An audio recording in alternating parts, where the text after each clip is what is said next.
안녕하세요. 오늘 함께 분석해 볼 기업은 바로 대한민국 교육시장의 거인 크레버스입니다. 과연 이 기업에 대한 투자 분석은 우리에게 어떤 이야기를 들려주고 있을지 지금부터 하나하나 뜯어보겠습니다. 자, 시작부터 아주 흥미로운 질문 하나 던져볼게요. 이 회사가 프리미엄 교육 시장의 선두주자라고 하는데, 아니, 그런데 왜 주가는 지금 바닥을 기고 있을까요? 정말 이상하죠?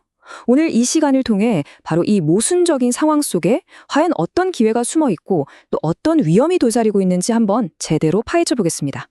먼저 크레버스가 대체 어떤 회사인지부터 알아봐야겠죠?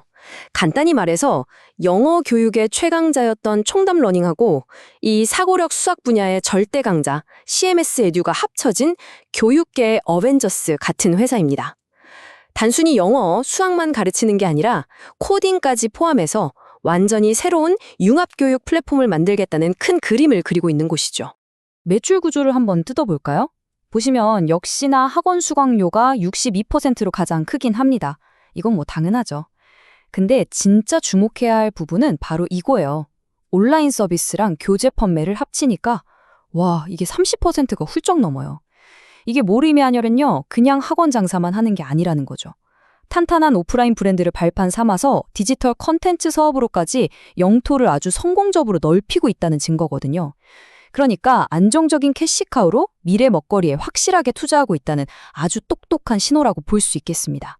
자, 좋습니다. 그럼 지금처럼 바닥에 있는 주가가 다시 튀어오를 수 있다. 이렇게 보는 이유들은 대체 뭘까요? 그 아주 강력한 근거들을 지금부터 하나씩 살펴보겠습니다. 크레버스의 진짜 힘을 알려면 이 경제적 해자라는 개념을 꼭 알아야 해요. 워런 버핏이 투자의 제1의 원칙으로 삼는 바로 그거죠. 아주 쉽게 말하면 다른 경쟁자들이 절대 넘보지 못하게 성주위에 깊고 넓게 파놓은 강 같은 거예요. 이 해자가 깊을수록 그 기업은 오랫동안 아주 안정적으로 돈을 벌 수 있는 거죠. 크레버스가 파놓은 해자가 얼마나 대단한지 보여주는 예시가 바로 이겁니다. 자체 개발한 인공지능 허밍버드라는 엔진 덕분에요. 선생님들이 꼬박 3.5일, 거의 나흘 밤낮으로 하던 숙제 채점을 단 7초 만에 끝내버립니다. 이건 그냥 시간이 좀 줄었다, 이 정도 수준이 아니에요. 교육의 패러다임 자체를 바꾸는 정말 혁명적인 변화라고 할 수 있습니다. 이 효율성이 가져오는 효과는 여기서 끝이 아닙니다. AI 플랫폼이 선생님들의 첨삭이나 평가 업무를 대신해주면서 관련된 운영 비용을 무려 80에서 85%나 줄일 수 있게 됐다는 거예요. 이건 장기적으로 봤을 때 회사의 이익을 엄청나게 끌어올릴 수 있는 그야말로 막강한 무기인 셈이죠. 그래서 그게 실제로 돈이 되냐 궁금하시죠? 바로 이 숫자가 그 대답입니다. 새롭게 내놓은 통합 브랜드 더 오픈의 봄학기 입학시험 사전 예약률이 글쎄 80%를 넘었습니다. 이건 그냥 숫자가 아니에요. 꽁꽁 얼어붙었던 시장이 크레버스의 혁신에 다시 지갑을 열기 시작했다는 아주 명백하고 강력한 증거입니다. 하지만 말이죠, 투자는 항상 동전의 양면을 봐야 합니다. 이렇게 장밋빛 미래만 있는 건 아니에요. 이 모든 긍정적인 전망을 한순간에 무너뜨릴 수 있는 아주 심각한 리스크 요인들도 반드시 짚고 넘어가야 합니다. 첫 번째 빨간불은 바로 이 높은 부채 비율입니다. 2024년 말 기준으로 236%. 쉽게 말해서 회사가 가진 돈보다 빚이 2.3배 이상 많다는 뜻이에요. 이러면 당연히 이자 부담이 커지고 혹시라도 예상치 못한 위기가 닥쳤을 때 회사가 굉장히 취약해질 수밖에 없겠죠. 그리고 사실 더 큰 문제는 주가에 계속 그림자를 들이우고 있는 이 두 가지 대주주 리스크입니다. 하나는 오버행이라고 해서 앞으로 시장에 풀릴 수 있는 주식 물량이 많다는 거고요. 근데 더 심각한 건 대주주가 가진 주식의 상당수가 지금 대출 담보로 묶여 있다는 사실입니다. 바로 이 점 때문에 투자자들은 굉장히 골치 아픈 질문과 마주하게 됩니다.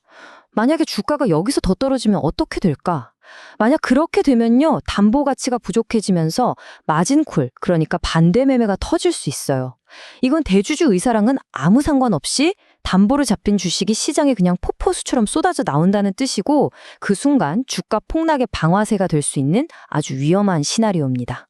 자, 지금까지 좋은 점 그리고 나쁜 점을 다 살펴봤으니까 이제는 아주 냉정하게 숫자를 통해서 크레버스의 현재 가치가 과연 어느 정도 수준인지 한번 따져보겠습니다. 이 표를 한번 보세요. 진짜 재미있는 게 보입니다. PER이나 PBR 같은 걸로만 보면 경쟁사인 메가스터디보다 훨씬 비싸 보여요. 그쵸? 그런데 바로 여기 배당 수익률을 한번 보세요. 무려 13.5%에 가깝습니다. 이건 뭐 다른 교육주들은 비교가 안 될 정도로 압도적인 수치예요. 증권가 애널리스트들은 주가의 길을 크게 세 가지로 보고 있는데요. 비관적으로 보면 9,500원, 긍정적으로 보면 16,500원까지 보고 있습니다. 근데 정말 중요한 건 뭐냐? 지금 주가가 이 비관적인 시나리오 근처, 즉 아주 바닥권에 머물러 있다는 점입니다. 그러니까 결론은 이거예요.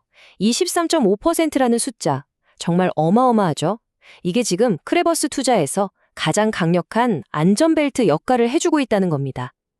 다시 말해 주가가 설령 좀 흔들리더라도 이 배당이면 괜찮아 하면서 버텨줄 투자자들이 많다는 뜻이고, 그게 바로 주가가 더 이상 빠지기 힘든 아주 단단한 바닥을 만들어주고 있다는 거죠. 자, 그럼 이 모든 긍정적인 신호와 또 무시무시한 위험 신호들을 다 종합해서 현명한 투자자라면 과연 어떤 전략을 짜야 할까요? 전체 투자 아이디어를 한 장으로 요약하면 바로 이겁니다. 한쪽에는 AI 기술력과 엄청난 배당이라는 강력한 성장 엔진이 있고요. 다른 한쪽에는 높은 빚과 대주주 리스크라는 언제 터질지 모르는 시한폭탄이 있는 그야말로 팽팽한 대결 구도인 거죠. 그래서 분석 자료가 제안하는 건 무조건 사서 묻어둬라, 이런 단순한 전략이 아닙니다. 아주 유연한 3단계 하이브리드 전략인데요. 첫째, 11,000원 아래처럼 쌀 때 나눠서 사기 시작하고, 둘째, 13,000원처럼 저항선에 부딪히면 일부는 팔아서 수익을 챙기고, 셋째, 핵심 물량은 길게 보고 가져가면서 그 높은 배당금을 꼬박꼬박 챙기는 아주 스마트한 전략이라고 할 수 있습니다. 최종 결론을 한 문장으로 정리해 보겠습니다. 크레버스는 엄청난 잠재력을 가지고 화려한 부활을 꿈꾸고 있습니다. 하지만 투자자들은 주가의 발목을 잡고 있는 대주주 리스크라는 보이지 않는 손의 존재를 절대로 잊어서는 안 됩니다. 이 엄청난 기회와 살얼음판 같은 위험 사이에서 여러분의 선택은 과연 어디를 향하게 될까요?